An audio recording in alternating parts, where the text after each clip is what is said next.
Copy SSC English second paper এই বইটি থেকে কমপ্লিটিং সেন্টেন্সের প্র্যাকটিস করা হচ্ছে। তো 93 বা 93 নাম্বারের এতে বলছে god will help us so long as we remember him, অর্থাৎ আল্লাহকে আমরা যতক্ষণ স্মরণ রাখবো ততক্ষণ তিনি আমাদের সাহায্য করবেন।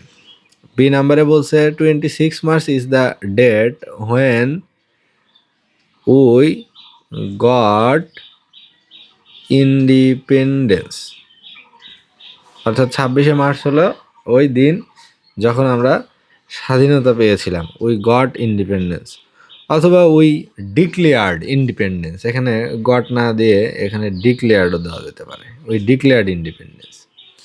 সি নাম্বারে বলছে a man is known by the company he keeps, অর্থাৎ কোন ধরনের মানুষের সাথে মেলামেশা করে, সঙ্গ দেয়, সেটা দেখে মানুষ চেনা যায়।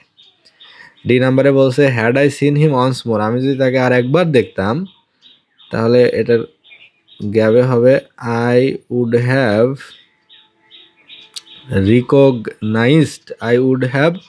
রিকগনাইজড হিম, তাহলে আমি তাকে চিনে থাকতাম বা চিনতে পারতাম। ই নাম্বারে বলছে they came here in order that, তারা সেখানে এসেছিল যাতে করে they could visit the place, যেন এই জায়গাটা তারা ঘুরে যেতে পারে, ওই জন্য তারা এখানে এসেছিল।